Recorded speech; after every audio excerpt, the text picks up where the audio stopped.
Coming up on Why Should I Trust You? Imagine being handed a blank canvas and told, build a new kind of public health. That's the opportunity facing our guest today, Dr. Sandro Galea. He is one of the leading figures in American public health today, and he's the dean of the brand new Bursky School of Public Health at Washington University in St. Louis. And we weren't kidding about the new part. The school just opened last year.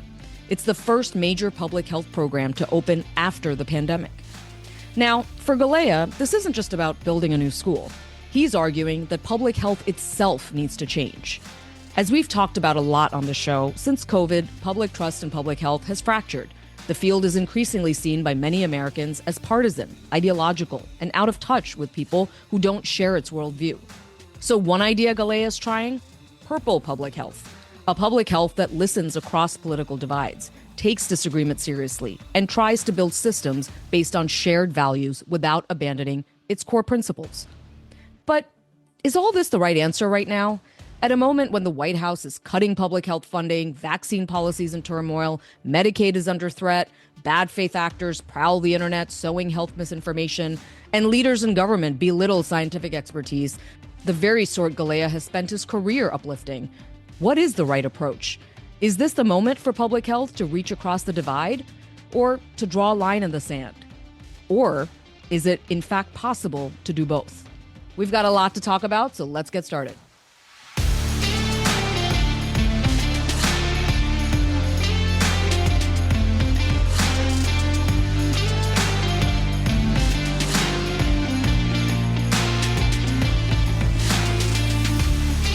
Hey, welcome back, everyone. It is so good to be here.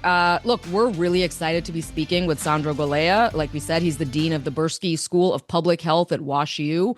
We're going to have actually some exciting news that we're going to be breaking with him in just a moment, so don't go anywhere. But first, who are we? I'm Brenda Adhikari. I'm Tom Johnson. I'm Maggie Bartlett. Yeah, Mark will be back with us next week. And this is Why Should I Trust You, a weekly podcast exploring the breakdown in trust around mainstream science, medicine, public health, and AI.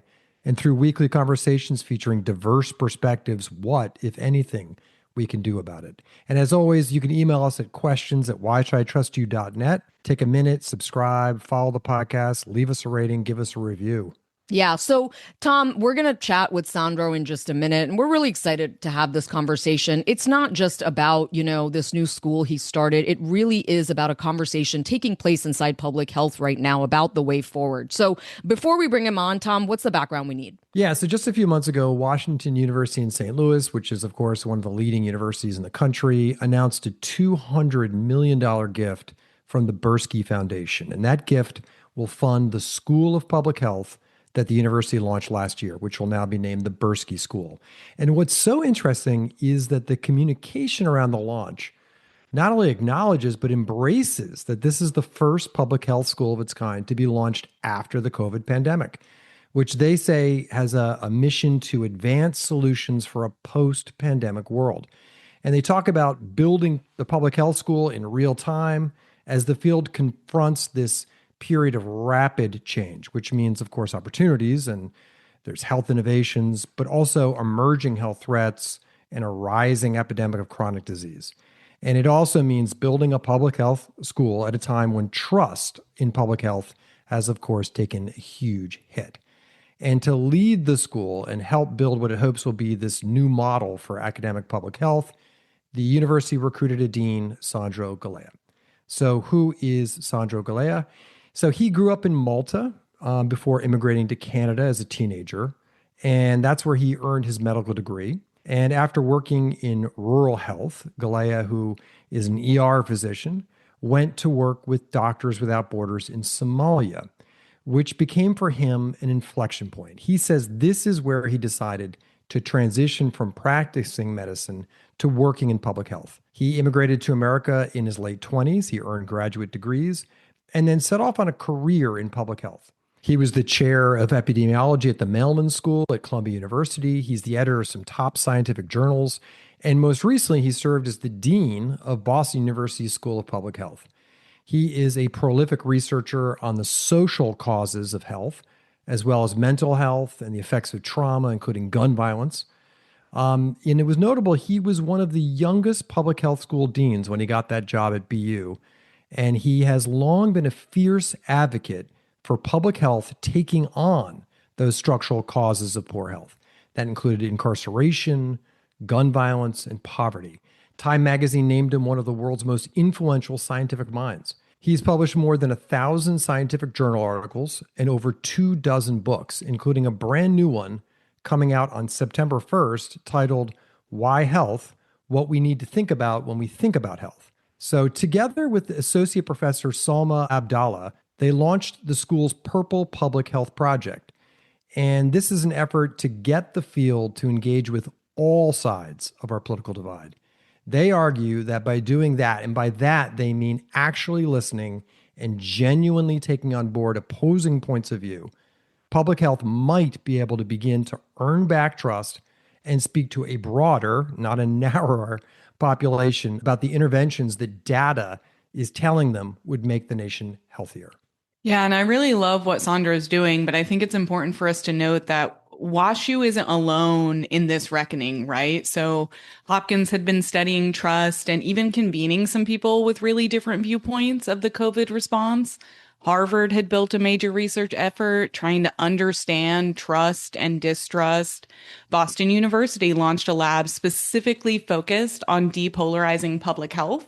And Brown's Pandemic Center has called for a more like bottom-up community engagement and this type of open debate and greater tolerance for this legitimate disagreement that we don't really see across the board. And I think what's really interesting and different here is that WashU has this really rare opportunity to build the school following this incredibly divisive COVID era, while the field and the public writ large are asking big questions and are able to potentially bake some of these lessons in from the outset.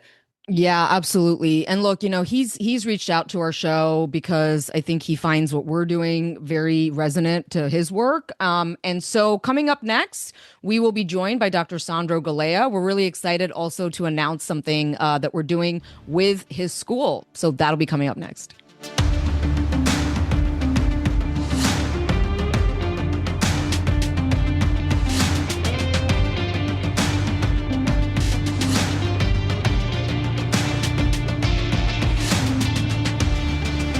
Hey, we want to give a big Why Should I Trust You? Welcome to Sandro Galea. Hi, Sandro. Hello. Thanks for having me. So before we get into our discussion, Sandro, we want to break some news with you. We are very excited to announce that on October 27th of this year, the Bursky School of Public Health at Washington University in St. Louis, which is where Sandro is the dean, they're going to host Why Should I Trust You? That's us. Sandro, we're so excited. We are very excited. We're excited to have you. We're excited you're going to do the first Why Should I Trust You live recording in front of an audience. I feel like we're opening up a whole new avenue of engagement for you, and we're delighted to be part of it. We feel the same way. You are right. This is the first time we're going to be taping in front of a studio audience, and we're going to be tackling a critical question. The topic is going to be, what if there were another pandemic? Because let's be honest, there will be. How should we respond? And among the guests joining us on that episode, so again, it's going to be like 4 panelists and then a studio audience. It's going to be Dr. Nahid Badilia, a physician who's also the director of the Boston University Center on Emerging Infectious Diseases. Nahid served as the senior policy advisor for the global COVID response under Joe Biden. We're going to be joined by David Zweig, an investigative journalist whose work has appeared in the New York Times, The Atlantic, Wired, other outlets. He's the author of the book An Abundance of Caution: American Schools, the Virus, and a Story of Bad Decisions. He has testified twice before Congress on pandemic policies. Then we're going to be joined by Catherine Wells, who's the director of public health for Lubbock County in Texas, and she helped that area, guided them through both the pandemic and the 2025 West Texas measles outbreak there. And lastly, Jeff Hutt is going to join us. He's a political strategist, former national field director for Robert F. Kennedy Jr.'s 2024 presidential campaign, and he's currently a board member of both the Texas and the National Republican Republican Liberty Caucus. So a truly diverse set of perspectives. I think that's pretty much in line with everything we've said about the kind of mission of WashU as well as our show. That's going to be October 27th at the Bursky School of Public Health. Stay tuned for how you'll be able to check out that discussion. We're really excited. Okay, so Sandro, let's get to our conversation right now. So look, when we started this episode, we introduced you as someone who's been given an opportunity to really draw a new vision for public health post-pandemic. So new school, blank slate, it's being stood up in this post-pandemic world that we find ourselves in. Have at it. Give us your vision. Yeah, it was a really unexpected opportunity. So, I had been serving as dean at the Boston University School of Public Health, actually where Nahid Bedelia is, and so I, know Nahid well. And for 10 years, we were doing, I think, really well as a school. We had been advancing the school. We're doing great science. And then sort of out of the blue, I was asked if I would consider coming to St. Louis to build a School of Public Health. And to be completely frank, I did not know St. Louis at all because I've been in public health for about 25 years, and I know the places where there are schools of public health very well, but there hasn't been one here. When I was approached, it was with this pitch that the university is committed to engaging in public health, that after COVID, Washington University has this really distinguished school of medicine, and the university realized that without the School of Public Health, you don't have a partner school of medicine when things like that happen. And my first reaction to be frank, was why would I do that? I'm running a large, successful school of public health. Why would I go to a startup? And then I thought about it and came, and I was, first of all, compelled by the vision. And number two, I realized that part of the challenge that public health often has is that you have dominant narratives being driven by the coasts, in that there are relatively few great research-oriented schools of public health in the middle of the country. There are other schools of public health who do terrific work, but in terms of the leading schools of public health, they really are predominantly in the coast. The University of Michigan is an exception. That is more than 400 miles away from us. Like in this large swath in the middle of the country, you don't have leading research schools of public health. And I thought, well, if I believe, which I do, that how we think about things emerges a lot from academic institutions, how we talk about things emerge from academic institutions, there is an enormous lost opportunity for the country through not having a great school of public health in the middle of the country. And if I can be a part of building that, I wanted to be a part of building that. So that's actually why I took it on. Now, I started this project formally January 1st, 2025. And as anybody listening to this knows, the world changed, particularly for public health, January 20th, 2025. So we have been building the school in this moment of time, in time of real questioning in public health. What does it mean? What is it that we do? Why do we do what we do? What are the implications of using health as a force to unite us rather than divide us? And those questions, which I think, frankly, were I not doing this job, would have been intellectually interesting already, became doubly interesting because they had real practical implication for the kind of school that we are building. So we leaned into this. We leaned into this in saying, let's build a school where we recognize that the world asks of us to think differently, to do things differently, to do things in partnership, and to make sure that what we do aligns with pathways for action that create a healthier world. And those four have been animating directions for us.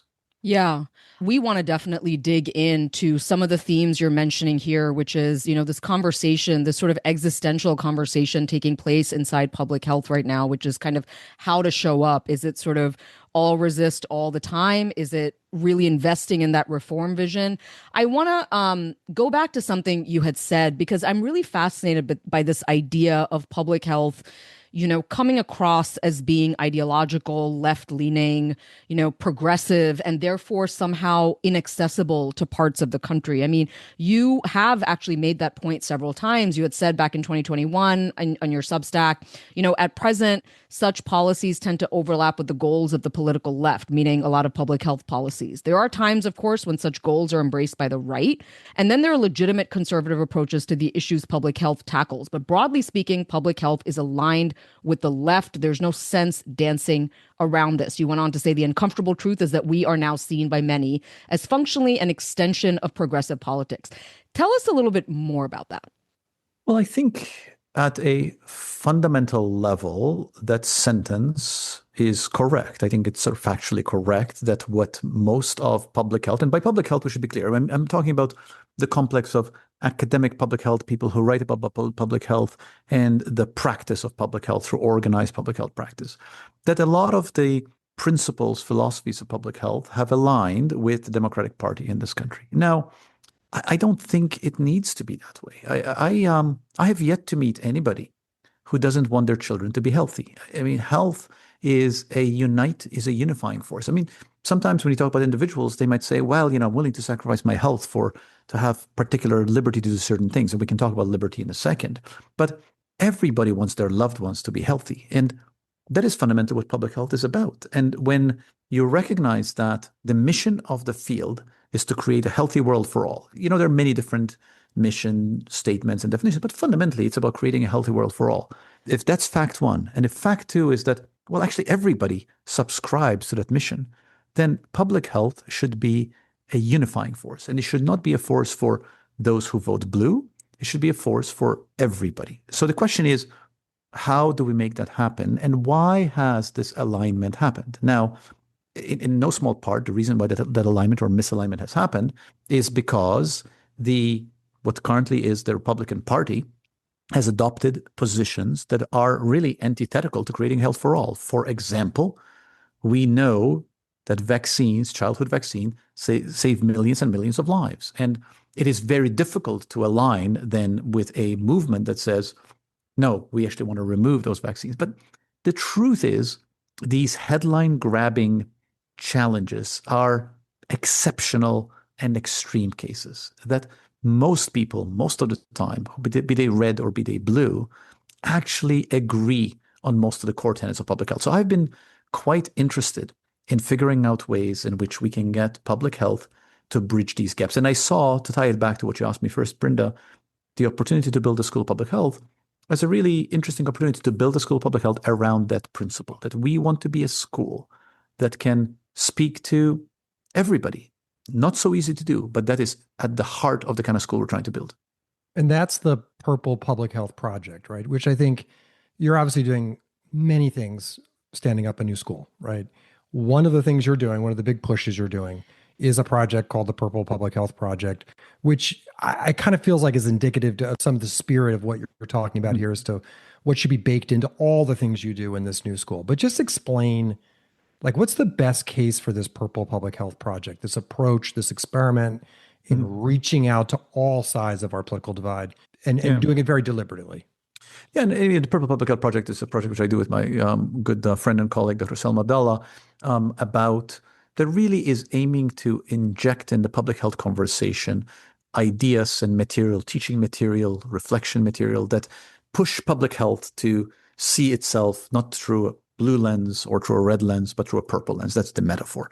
I think, Tom, you asked me about the best case. I mean, the best case, frankly, is I don't want to be having this conversation that we're having now 5 years from now. I would love for public health not to be red or blue. I mean, at some level, I think we're saying this, and almost like I said, Brenda, Tom, you're almost saying, wow, that would be a stretch. But medicine broadly is not seen as Democrat or Republican. Like, medicine is broadly, I mean, there are leanings here and there. People can argue about different aspects of medicine, but all people of all political parties subscribe to the need for medicine. And I don't think the act of creating health for populations should be that different. So the best case, Tom, is that the field of public health sees itself and embraces its responsibility to bridge gaps and thinks about how it presents its ideas in a way that bridges those gaps, and how the good people of this country, we can talk about the world as well, all embrace the fact that we want to have better health for all and see that as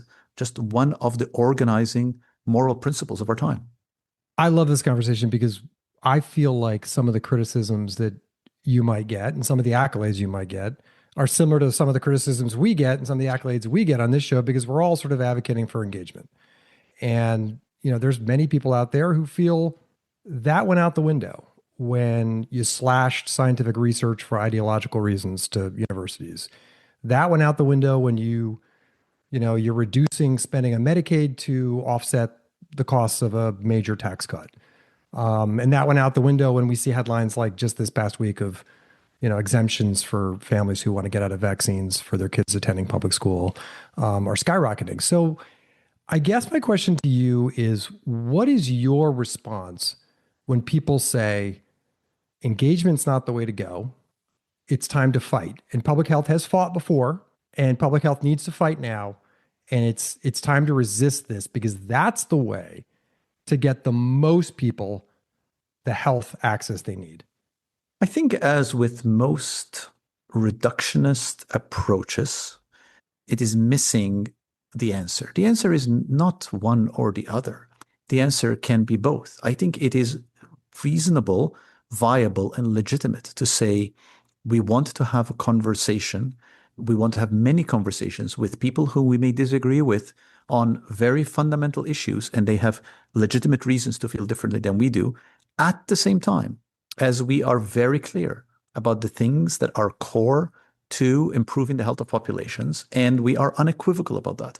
In my experience, with the exception of some people on the fringes of any particular issue, most people are in good faith willing to engage in conversations with people they disagree with, even if it's clear about what we agree. So I suppose if I were to break apart this argument, Tom, I think there's one argument which says, no, you can't talk to people, you have to fight.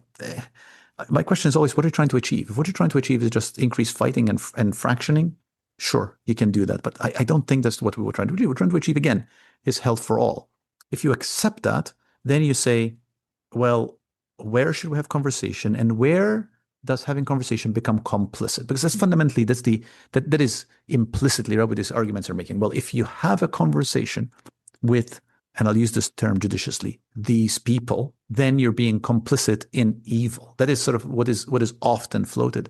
And I just think there are lines that we should not cross. There are lines that none of us should have a moral stain that we cross. But let's face it, that's not what we are talking about in the main. I mean, these arguments are about areas which are deeply felt, but many of them areas where reasonable people can legitimately disagree, and areas where I think it's okay for us to engage in conversation, even if we say, look, we feel strongly that the science says that vaccines are saving millions of children's lives. It threatens the health of young and future American population if we reduce the number of people who are vaccinated. And there is no evidence for many of the conspiracy theories that have driven skepticism in vaccines at the moment. I think we can say that clearly and strongly and still have conversations.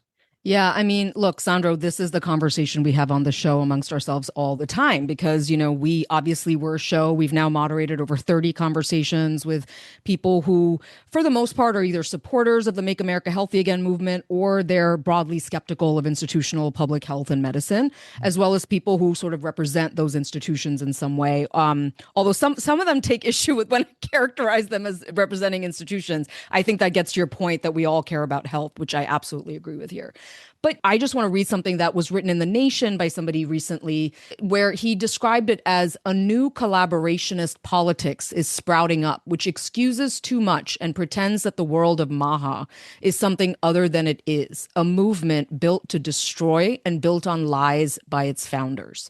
And I've heard this sort of idea come up quite a bit recently, actually, because there's so much conversation about should you not kind of engage with this group. And I want to get back to your point about, how to actually bring people in who are not maybe ideologically or politically aligned with what public health is, right? Because I think fundamentally, on some level, if you're going to be committed to the project of opening up the tent, there's gonna be really uncomfortable conversations. And there's gonna be those moments where like two sets of values may be going against each other, right?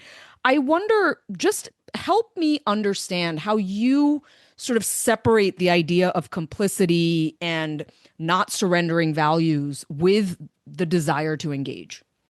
Perhaps it's easier to address that with an analogy rather than the abstraction. We talked about it. Let's take a concrete example, right? We need to understand that a lot of efforts of public health ultimately jostle against a complicated universe of values that we hold as a society. I mean, today, we expect of each other that we all wear seatbelts. 60 years ago, that was actually quite controversial. Now, why was it controversial? It wasn't because the science was unclear that actually, if you are belted, if you're in an accident, you're much more likely to survive and you're much less likely to have serious injury.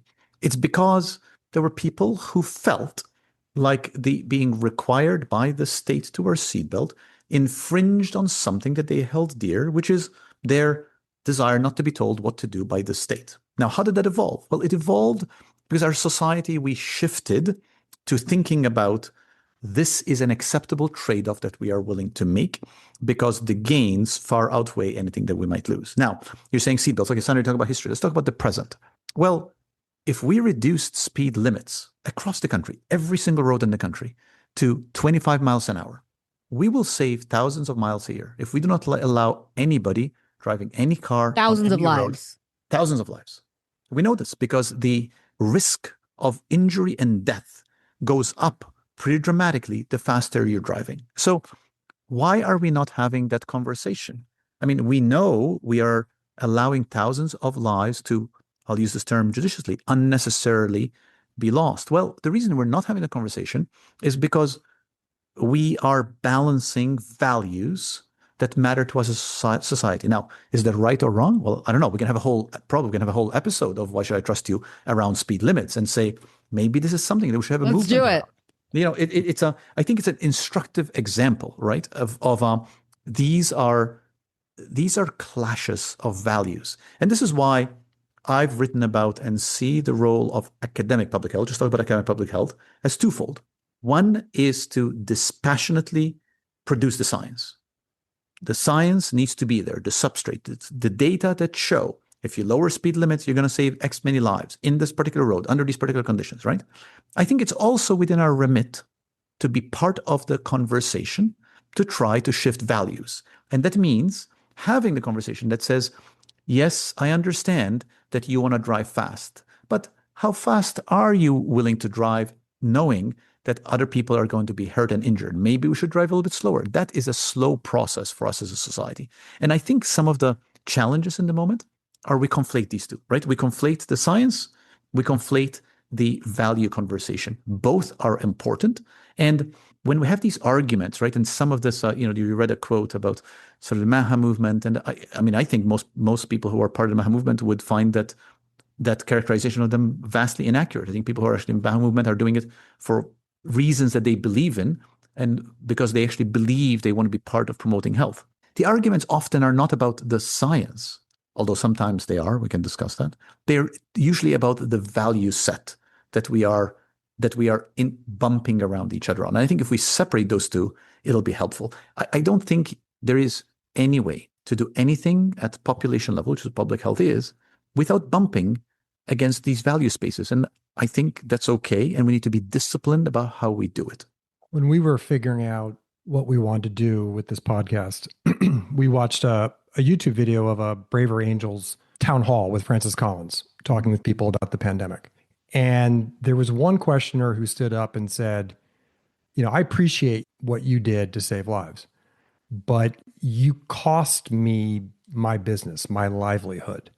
Why didn't you factor in livelihood?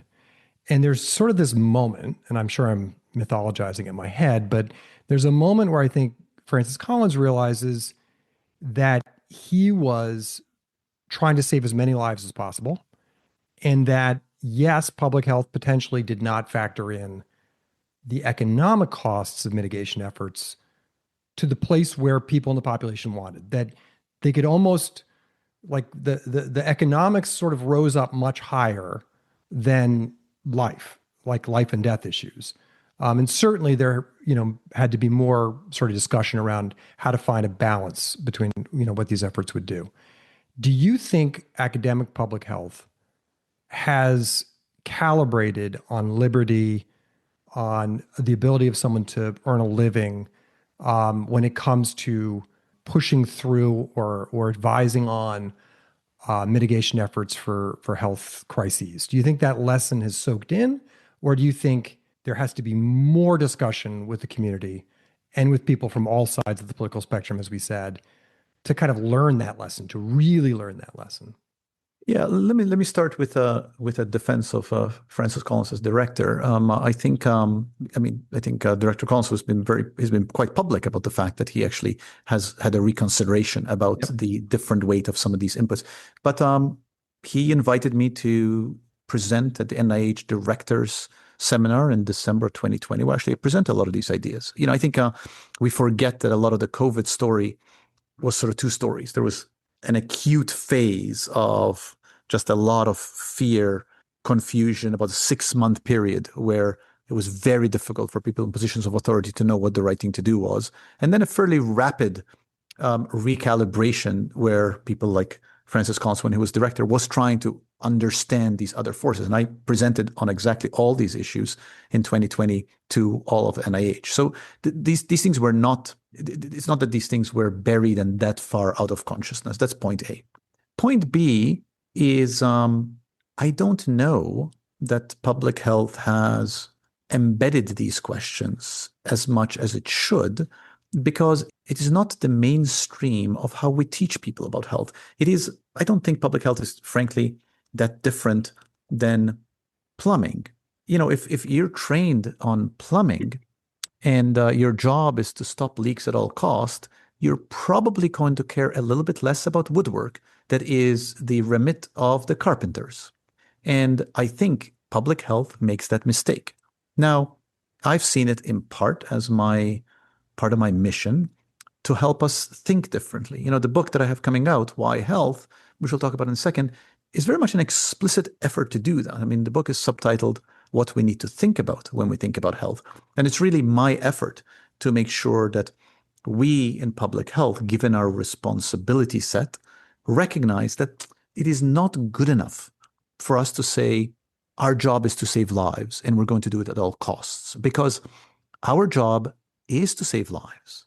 But saving as many lives as we can for as many people as possible is a much more complicated endeavor than doing what gives us short-term immediate gain. And I think if there was one lesson that emerged from COVID, it's that we know that if there's one core driver, for example, of health in the long term, it is the well-being of the economy and people having livelihoods and stable incomes. Well, if you're destroying all that, you may be, I guess, saving lives on the ledger today and costing lives tomorrow. Students who are kept out of school, who broadly speaking in this country are going to be carrying with them a 6-month delay in their social, emotional, cognitive learning. Well, that is going to manifest as health consequences decades down the road. So I think what we learned in the cauldron of COVID is that a narrow focus on what seems to be a solution to, reductively put, saving lives is actually requires a much more complex and sophisticated thinking about the full set of forces that generate health today, tomorrow, next week, next month, next year, a decade from now. Sandro, to that point, so there's the saving lives at all costs, which was, how so many doctors have been trained, and you're saying the public health profession has kind of been oriented that way.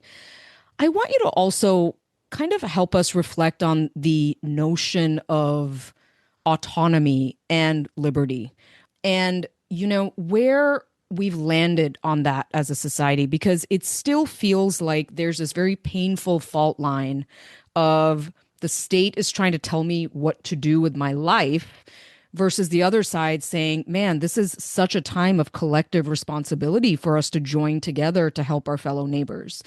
And where have you landed on a way to reconcile those two sides? Perhaps it won't surprise you to say that I've landed that I don't think those two sides are as clearly demarcated as it's made out to be. I actually think that Americans, just to talk about the country, are extraordinarily communitarian. I think there is these are cartoon positions are often etched. It says, I don't want the government to tell me what to do. Our collectively agreed upon governmental structures, and I'm using those words intentionally to make them as dispassionate as possible, constrain what we do all the time. We stop at stop signs. The data are very clear about that.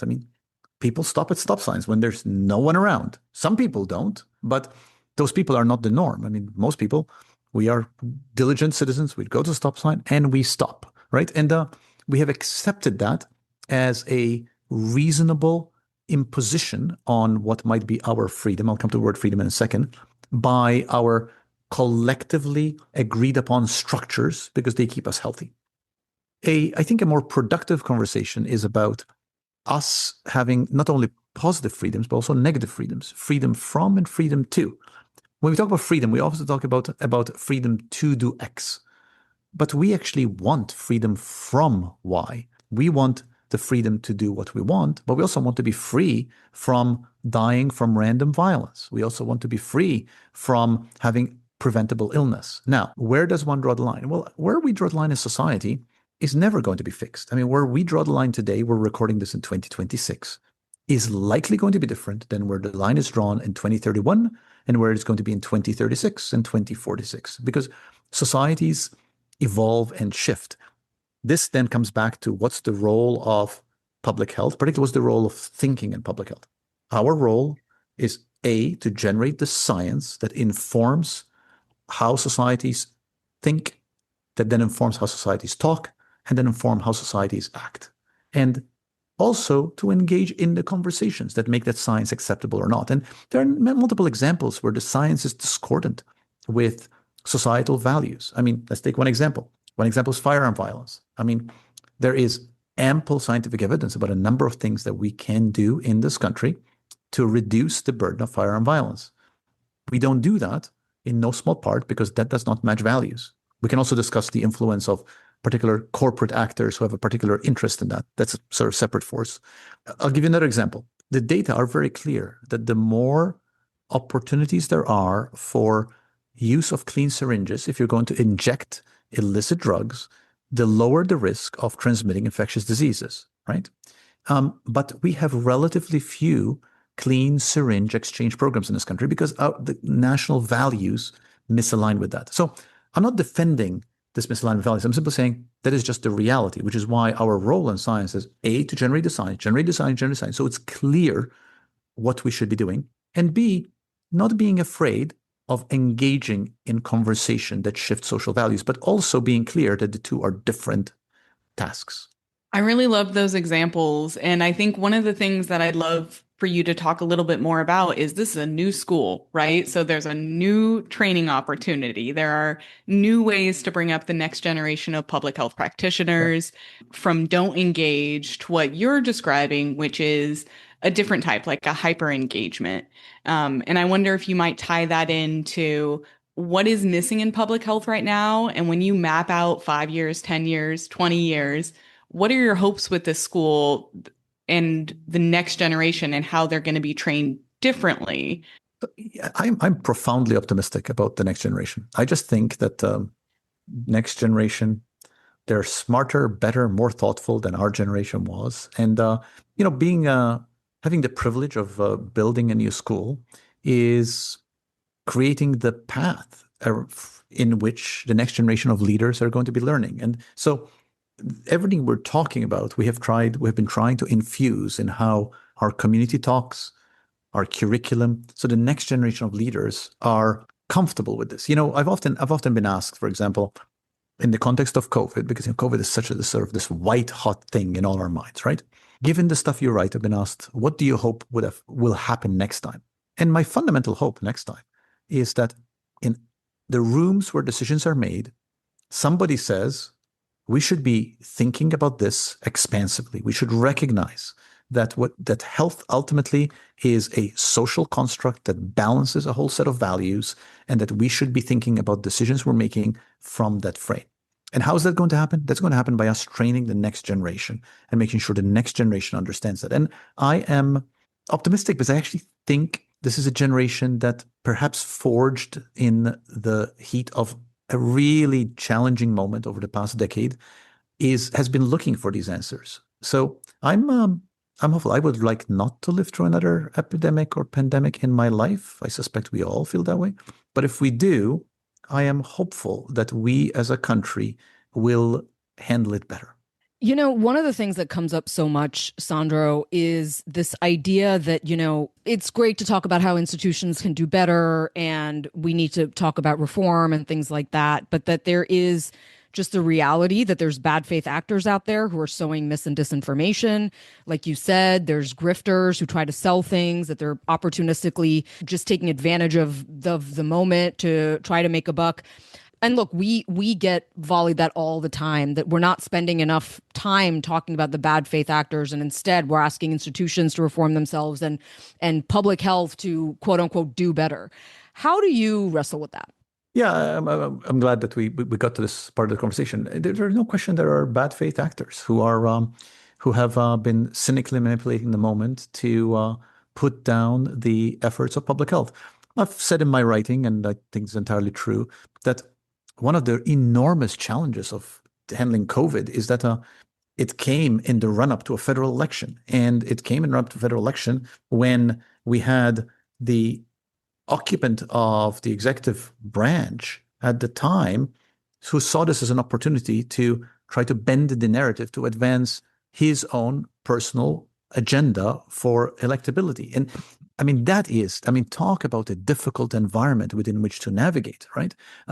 So yeah, I do think there are bad faith actors. I think there are bad faith actors. I think there are bad faith actors who advance it for cynical personal advancement reason, perhaps political electability reasons. There are sometimes private sector actors who have a particular interest that generates profit where they manipulate. And I think that is true.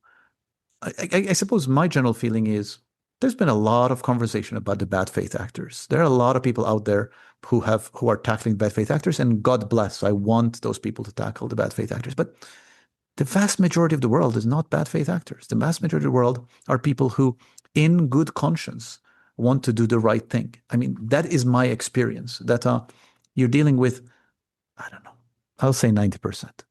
90% of the good citizens of this country want to do the right thing. And that right thing should mean grappling with these difficult issues.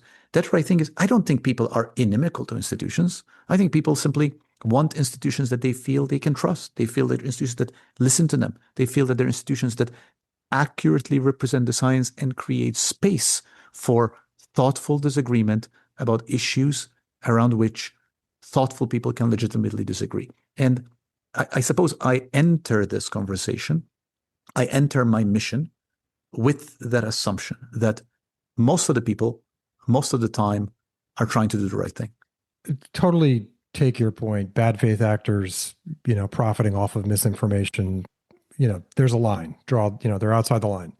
What about somebody who isn't personally profiting, but believes that public health missed the chronic health epidemic and absolutely supports this administration in completely dismantling public health, including, like, say, your university, and feels that that's absolutely the right thing to do and is unmoved by any discussion that might not be the best thing to do? Can you engage with that person? Is that someone you would engage with and discuss, like, just how far can you go with this sort of openness and open door? Human beings have done, over history, have done horrible things because of belief. I mean, what you're describing is belief. I mean, call it anything you want. You can call it faith. You can call it ideology. It is people who believe in things. I mean, how many hundreds of thousands of people in history have been killed because of beliefs, many of them driven by some sort of religious belief? I mean, how many people have been burned at the stake because of that? How many people have been sent to war because of belief? So it is part of human history that belief then drives illogical, irrational action. This is why I have cast a lot of my writing in this context of a liberal public health. And, I thought about that because I was worried that would cast it as saying it's a democratic public health. I don't mean that. I mean liberal in the sense of a tradition of thought, one that is not based on belief, but one that is based on ration, science, reason, and a commitment to improving the world one small thing at a time. So, Tom, the fact that there are people, which there are, and we should be very clear about that, who because of belief that is unmovable and unyielding, are willing to dismantle structures that promote our health is worrisome, troubling. I mean, how do you deal with that? Well, I think you deal with that the way history teaches us. You always deal with harmful beliefs, which is over time. I mean, you need enough evidence, enough sway by others that want to move us forward in a direction of progress, that those people become a smaller and smaller and smaller number until they are no longer with us. I mean, human history teaches us that's exactly what happens. I mean,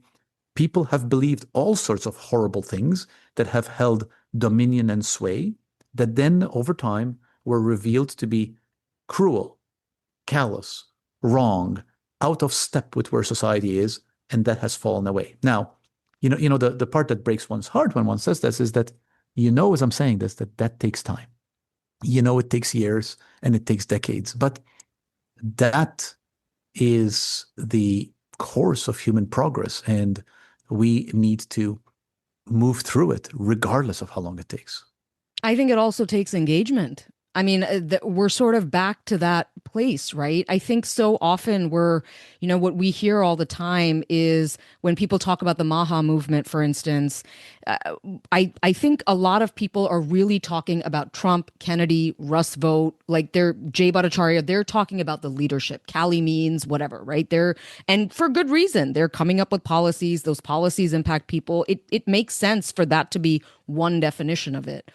But in our experience of doing the show, who we have met has been people well below that tip of the iceberg, who are the sort of moms and dads, the rank and file people who kind of like found a label that made them feel seen and heard and their issues feel kind of surfaced, right? So to me, it still feels like we're still making the case for engagement in some way, Sandro. Yeah, I think all of this, Brenda, comes to engagement. And I've talked to colleagues who have said things to me, for example, like, I would never engage with somebody in leadership in health in this administration because they are complicit in a particular set of actions in this administration that I strongly disagree with. And to be frank, I sort of feel that's fine. I think everybody should have the autonomy and and the clarity of their own thought about who they want to engage with and who they don't. But and I think we all should have a line that we do not cross. I want to be very clear about that. But I mean, that line should be very, very far. And I mean, we can talk about the horrors that have come about in this administration. And, the vast majority of things we're talking about are not across that line. I mean, the vast majority of things are things that are disagreements on approaches, disagreements about policy positions, that many of them are legitimate. The other thing that I think is helpful to distinguish in terms of the current administration, because I do think that this sort of makes people see red, is the policy position that is being taken versus the method of implementation. And those are actually quite different. I think, for example, I'll talk about a topic which is close to my heart. I'm an immigrant. I have a book about immigration coming out towards the end of the year, something I care very much about. I actually think there are legitimate disagreements about immigration policy in this country. That is a very different thing than the rank cruelty with which the administration has used its powers, dubious powers such as they are, to enforce those policy positions. Those are two very different things. Again, I think it is possible to say, Tom, you and I may disagree on immigration policy, but can we at least agree that we should not be shackling people and putting them in a cold, freezing cell who have been in this country for 40 years and have done no one any harm? I would just add to that, Sandro, what is so tough sometimes about this administration's actions is because they're so extreme, it sort of gives cover for the people who don't want to have those more thoughtful conversations about, for instance, how NIH funding is structured and whether all of it makes sense, or whether it makes sense to fund certain kinds of studies the way we do it, or whether we should be funding USAID at the levels we did. I mean, it becomes about, well, they're talking about trans operas and that's what we have to kind of resist against. And I struggle with this all the time because there's this part of me that's just like, well, how can we talk about how should a study be funded and whatever when they're completely decimating something, right? Oh, one of the things that's most distressing about the moment, right, is that is that some, maybe more than a few, have felt that the only way to combat some of the approaches of the MAGA movement, to call the movement for what it is by adopting its approaches. And I disagree. I actually disagree. I actually think that there are certain standards and expectations of norms of human interaction that we have long accepted and that we should be unwavering in them. And just because a particular movement has chosen norms of cruel put down and rejection of logic and reason in favor of shouting and trying to browbeat everybody into submission, I don't think that the way to fight that is by adopting those same approaches. I actually think somebody, and that should be the rest of us, should stand up for the kind of serious, mature conversations that we should be having about serious, difficult issues. And I think we should insist on that. But if your goal is to engage people who are mistrustful, who have broken with public health, who view it as a evil, or on a range of different adjectives there, as an evil thing or just an out of touch thing, does it make you have to hold your punches when clarity is what's needed to say what's right and what's wrong? Like, how do you respond to that critique that if you're really trying to engage with people, you can't kind of come right out and say this thing is wrong? I mentioned this a little bit earlier, Tom, and but I went over it very quickly. I try to ask myself all the time one question, which is, what am I trying to achieve? And the question is, depending on who you're trying to engage, what are you trying to achieve? And then what is the approach to what you're trying to achieve? And if you're dealing with, let's say, people who have belief, faith that I talked about earlier, an ideological position that is dramatically different in yours, by you walking in and saying, let's be clear that what you're saying is nuts and we disagree on everything, that's going to achieve nothing. I would argue that in other places, and this is not me, Sandro, saying this, I mean, there are shelves of books written about negotiation about this. The way in is, what do we agree on? You have a certain ideological bent. That means that you see things dramatically different. Let's start with what we agree on. Now, let us be very precise about what it is we disagree on. Because often, right, the disagreement is about precise issues, which then conflate and color everything. It's like Tom and Sandro cannot talk because they disagree on, well, what do we disagree on? Let's be clear what we agree on and what we disagree on. Can we at least articulate what we agree on? No, let's articulate what we disagree on, and let's take those one issue at a time. That, to me, is a much more productive way of trying to move forward when we are dealing with people who might disagree strongly with positions that I think are reasonable, rational, evidence-based, that improve the health of the public. Sandro, I want to share an observation that I've made sort of over the last 18 months of doing this work, which is a difference I've noticed between academic public health and public health on the ground, like public health workers in health departments or CHWs or just folks on the ground, right? And in so many ways, I think COVID really, for good reason, elevated, the status of what I call the sort of ologists, right? The epidemiologists, the virologists, the the immunologists, for all good reasons, right? And I almost feel like when you think about public health, the names you think of are often people who are the infectious disease sort of superstars, right? And you don't often think about the local health department. You don't, when you think of public health, you're thinking of somebody in a lab, or you're thinking of somebody who is publishing a paper. I don't know. Or in the case of New York City, you're thinking about somebody that hands out whether or not you can eat in a restaurant because it's clean or not, because we have very close relationships with a public health notice and restaurants, but that's a separate thing. All that to say that where do you think you stand on how much academic public health is still connected to the needs of the people and is reflective of what public health is? And I don't want to besmirch at all the work of academic public health. It's incredibly important. The research, the data is the driving life force in so many ways of what explains the world, right? That's what the beautiful magic of science is. But you see what I'm saying?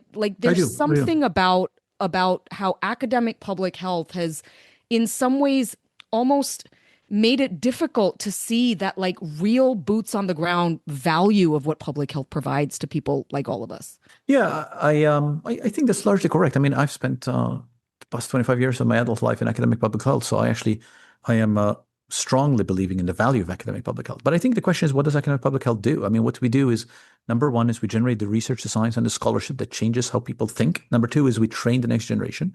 And number three, we should be engaged in creating the structures that allow those ideas to inform action, work with our partners and colleagues in practice to actually take ideas to scale. And, I think different academic institutions have approached that latter structure differently. I mean, we take that very seriously at the School of Public Health here at WashU. We are creating a office of practice that engages in partnerships with community, private, public sector actors that can take science and extend it into making a real difference. We're establishing something. We're actually quite excited about this. We call public health action labs that we see as being a core resource unit within the Bursky School of Public Health to work with faculty, students, staff to take ideas into action. We have a institute called the Ryan Institute that is dedicated specifically to working with faculty,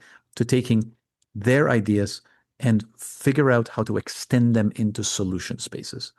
So we have been trying to create structures where we say there are four strategies that we have as a school. One is to have excellent faculty, staff doing science and scholarship. Number two is to train the next generation. Number three is to do all that in partnership. And number four is to commit to lean into local and global impact. And we see the fourth strategy, the commitment to local and global impact, as sort of the strategy that drives all other strategies. In my own work, I've written about this for decades now. I mean, I'm one of the ologists, Brenda, you mentioned. I'm an epidemiologist. I wrote a paper about an epidemiology of consequence, I think it was 2013, where I was arguing that epidemiology should see its role, yes, as doing the science, but doing science in a way that can lead to impact. So I do think that in academic public health, we have drifted perhaps away from practice. And the reason for that is actually structural, because most people in academic worlds have not actually been in practice. But I'm hopeful. I'm hopeful that in the moment, we actually see this as a moment to bring the two back together. And I am sticking to my optimism that in the cauldron of this moment, the world is going to emerge a better place. And the fact that we're having these conversations is what gets us to a better place. Boy, that kind of sends us off for the day, those listening. That should give you a little bit of inspiration right there. Dr. Sandro Galea, it's been such a joy having you on the show. He is the Dean of the WashU Bursky School of Public Health, where we will be in just a few short months to do a live podcast along with guests, and Sandro will be hosting us. We're super psyched about that.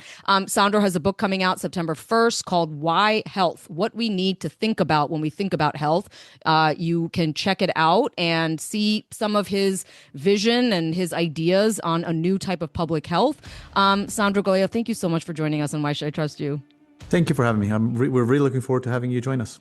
Yeah, I want to eat some barbecue. I've heard St. Louis, right, has some meat barbecue. This is a great city. There's a lot to do here, including great barbecue. All right, we're there, man. All right, that was Sandro Galea. I am Brenda Adhikari. He's Tom Johnson. She is Maggie Bartlett. Dr. Mark will be back with us soon. That was Why Should I Trust You?